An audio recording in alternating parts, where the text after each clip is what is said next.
ይህቺ ኤርትራዊት ቲክቶከር በገዛ እጇ ላይ ቤቷ ላይ ራሷን አጥፍታ ተገኘች የሚል ሐሳብ ወይም የሚል ዜና ሲሰራጭ ቆይቷል። ሆኖም ግን ብዙዎች የዚች ወጣት ሜሪ ሞት ያልተቀበሉት ኤርትራውያንና ትውልደ ኤርትራውያን በውጭና በውስጥ ሀገር ያሉ የዚች ሞት በቀላሉ መታለፍ የለበትም ብለው አምነዋል። ለዚህም ደግሞ እቺ ሜሪ በተለይም በቲክቶክ ገጿ ላይ ሁሌ በምትለቃቸው ቪዲዮዎች እጅግ የሚያዝናኑ ብቻ ሳይሆኑ ትምህርት ያላቸው ሰው ለራሱ መኖር እንዳለበትም ሆኖ ራሱን መጠበቅ እንዳለበት በተለይ ሴቶችን ስፖርት በመስራት ሰውነታቸውን ጥሩ የሆነ የሰውነት ቢልዲንግ እንዲኖራቸው የምትመክር ነበረች። ራሷም እጅግ ደስተኛ ሆና ለቲክቶክ ማህበረሰብ ተከታታዮቿና ወዳጆቿ ትቀርብ ነበር። ሆኖም በድንገት ዛሬ የቲክቶክ ቪዲዮ ሰርታ በጠዋቱ ቤቷ ላይ የራሷን ህይወት በራሷ በእጇ አጥፍታ ተገኘች። ማለትም በታነቀችው ሌሊት ማለት ነው ቤቷ ውስጥ እንደሆነች። ሆኖም ደግሞ እቺ ወጣት ማለት ነው ከወላጅ አባቶቿ ጋር ማለት ከወላጆቿ ከወንድሞቿ አብራ ውጭ ሀገር እንደምትኖር የብቸኝነት ስሜትም አይሰማትም። ምክንያቱ ከወላጆቿ ቤተሰብ ጋር ስለምትኖር ለዚህ የዳረጋት ነገር ምን ስለሆነ ደግሞ ብዙዎቹ ጠይቀዋል።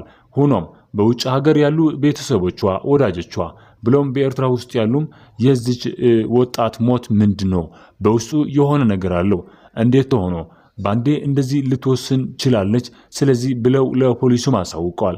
ፖሊሱም በሰዓቱ ተገኝቶ ሁኔታው እያጣራው ነው ካለ ቀናቶች አልፈውታል። ሆኖም ግን ቤተሰቦቿ ሲናገሩ እቺ ሜሪ አንድም ቀን እንኳን ከፍቷት አያውቅም። በውስጧ እየተከፋች እንዳልልም በውስጧም ለደቂቃ ያክል እንኳን ተከፍታ አታውቅም። ከሳቅ ውጪ ቀጣይ ብሩህ መሆኑን ከማሰብ ውጪ ሌላ አስባ አታውቅም።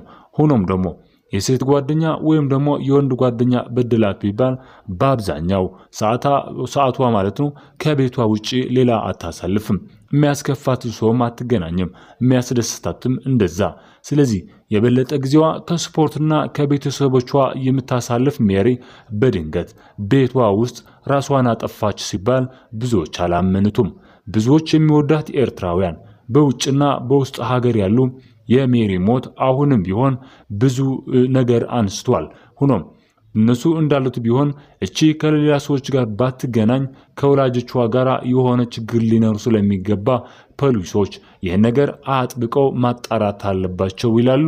ቤተሰቦቿ እንደተናገሩት ከሆነ የሜሪ ሞት ለሁላችንም ድንገት ነው ሳናስበው።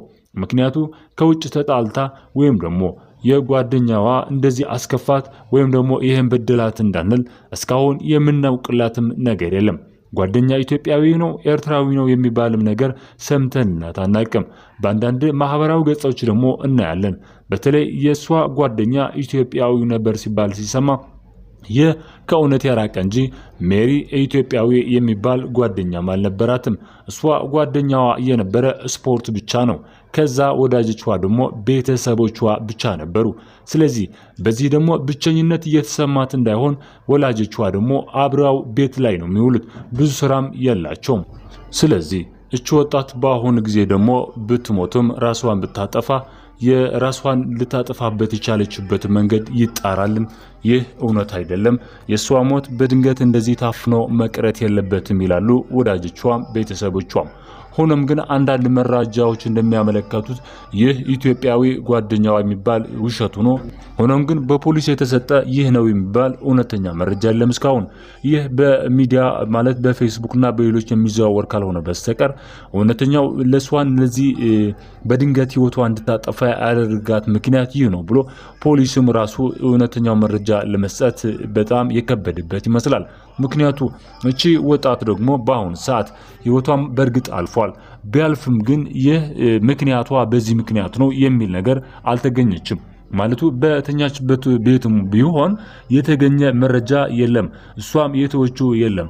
በፖሊስ እንዳረጋገጠው ከሆነ ደግሞ በሞባይሏ ማለት በስልክ በተደዋወለችበትም ሆነ በሜሴጅም በተላላከችበት ይሁን በፌስቡክ ይሁን በኢንስታግራም ይሁን በኢሞ በቴሌግራም በተለያዩ ደግሞ ሰው ያስከፋትም የለም። እሷ የምትጠቀምበትን ሁሉ ፈልገው ማለት አጣርተው ለመስጠት ቢፈልጉም ምንም የተገኘ ነገር የለም። ሰውም ያስፈራራትም ሆነ የበደላትም ሆነ የለም። ስለዚህ ይህ ነገር በውስጧ የሆነው ምንድነው? ምክንያቱም በአብዛኞቹ ሴቶች ህይወታቸው ወይ ወንዶች የሚያጠፉት በሆነ ምክንያት ሲጎድልባቸው ወይም ደግሞ የሆነ ነገር ሲያገኝ ነው። የሜሪ ሞት ግን በሞባይሏ ፖሊሶች ቢፈትሹ ይህ ነው ለማለት ቢፈልጉም ሊያገኙት አልቻሉ ማለት ነው። ስለዚህ የኢትዮጵያዊ ተብሎ የሚታሰብ ጓደኛዋም ውሸት ነው። ጭራሽም ከኢትዮጵያዊ ተገናኝታ ማታቀም። በእርግጥ አማርኛ አልፎ አልፎ ታወራለች እንጂ ከዚያ ባለፈ ግን ጓደኛ ኤርትራዊ ኢትዮጵያዊ የሚባል አልነበራትም። ጭምር አይደለም ኢትዮጵያዊ ኤርትራው ራሱም ከሷ ጋር ሲሄድ ታይቶ አይታወቅም።